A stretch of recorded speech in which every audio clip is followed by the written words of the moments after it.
To prep the lavender for drying, you should pull off the bottommost leaves. But since they also contain the essential oils, and they smell really good, you don't want to waste them. So I just put them in a bowl to dry, and then I put them in a little organza bag along with this part when it is dry.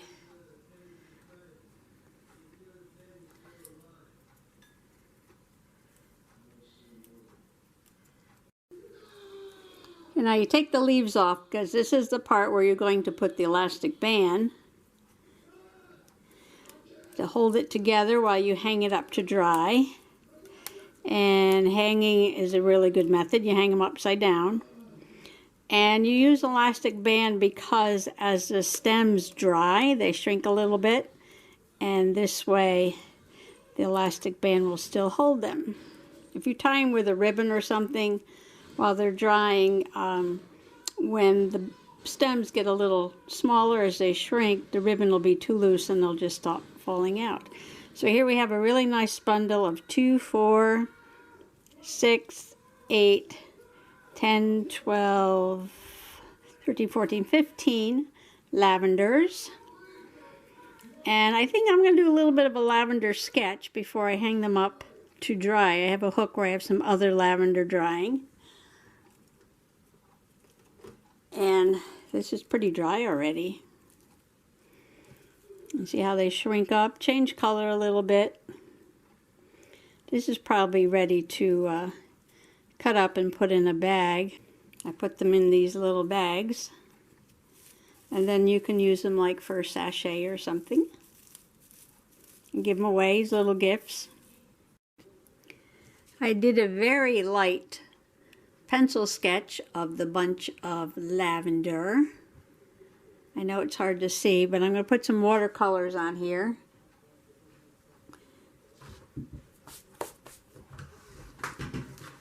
I'm going to attempt to paint today.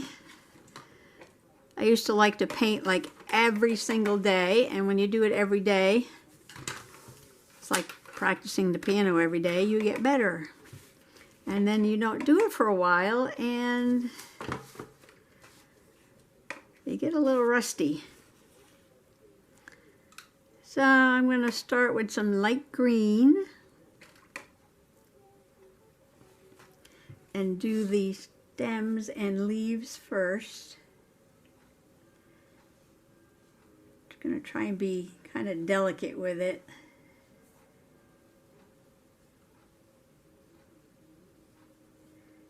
I don't want it to look too heavy.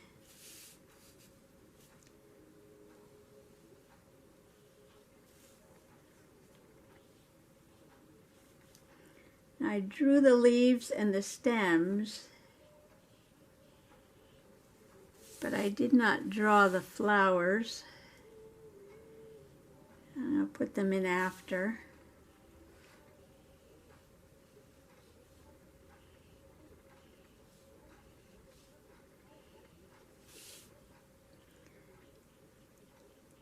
And this is like the underside of where the flowers are.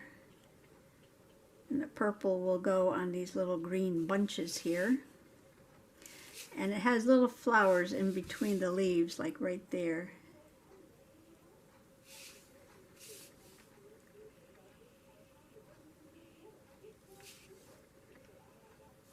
So with watercolor, you start a little bit lighter.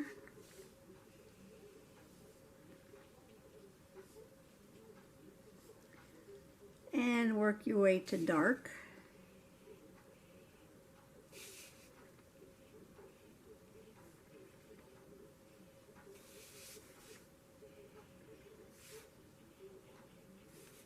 And I like to work in layers.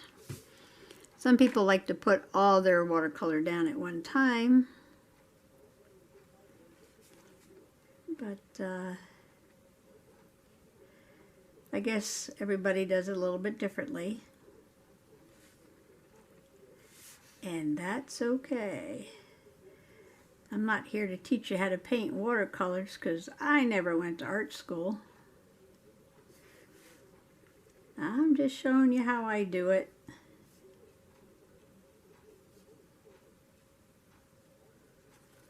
Cat hair everywhere. I guess I got a little, those are purple buds there.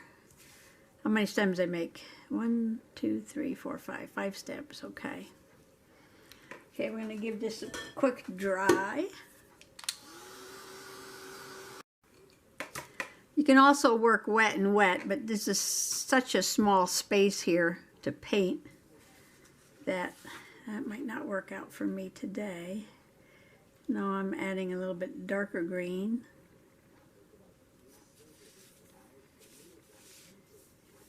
Trying to be mindful about how delicate I want it to look.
Okay, I've got my darker layer of watercolor on there, and you can see I left all the spaces blank to add some purple and some lavender.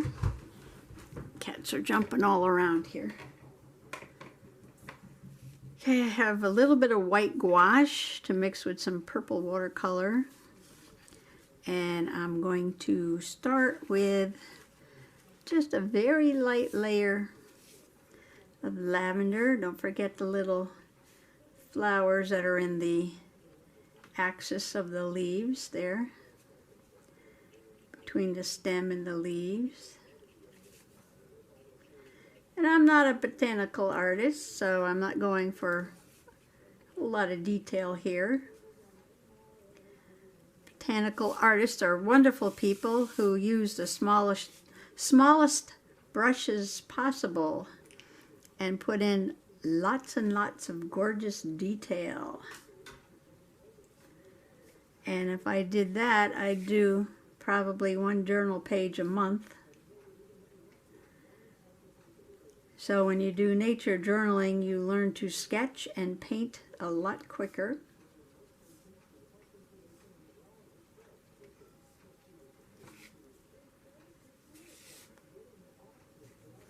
So this is just going to be the light layer.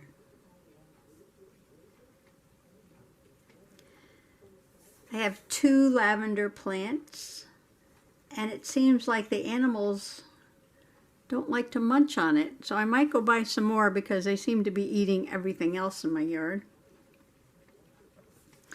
So now at least I know there's something they don't eat, and maybe I'll just plant more lavender. I guess there's a farm around here that has like 10,000 lavender plants, and you can go visit. And so I might just have to do that. Okay, I'm going to give this a quick dry. And now I'm just putting a little bit of darker purple on top of the lighter purple.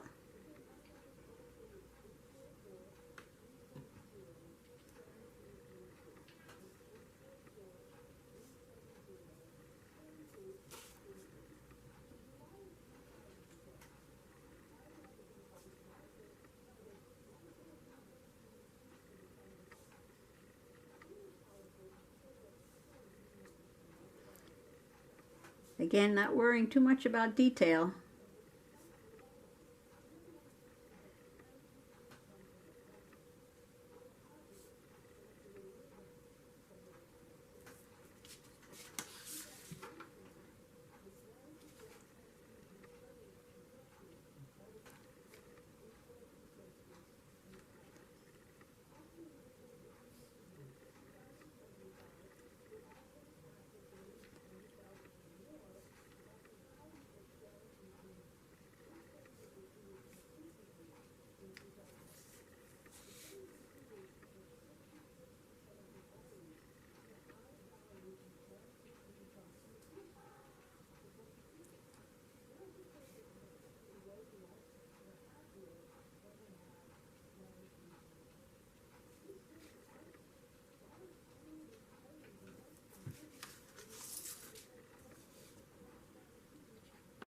I'm busy painting here.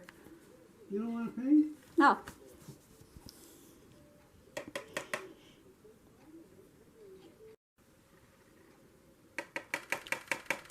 Okay, here comes the fun part. I put a little bit of paint on my brush and give it a little bit of a sprinkle.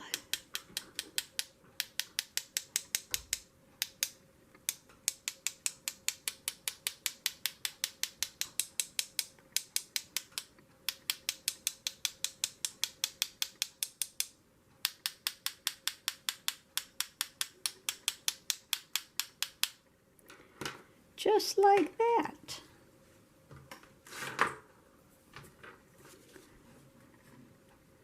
Okay, there we have it.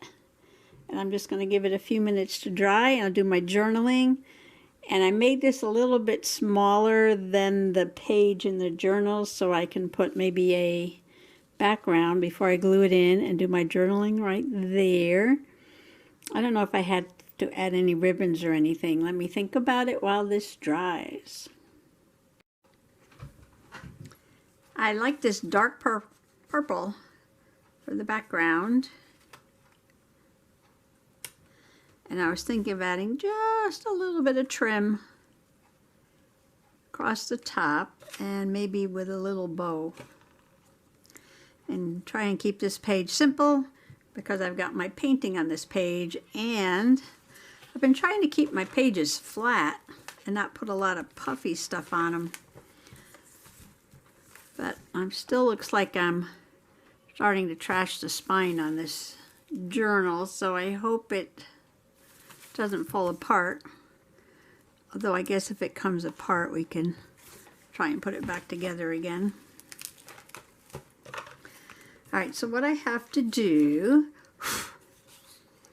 is glue down the background, glue down the painting, like so. Glue down this really pretty, I love this tiny flower trim. And then put a purple bow right there.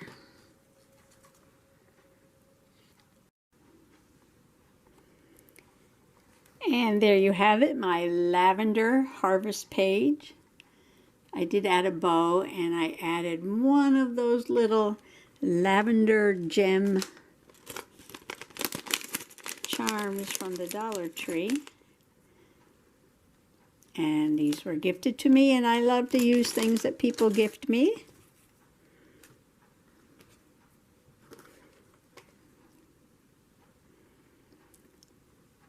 So I just want to wish everybody happy junk journaling.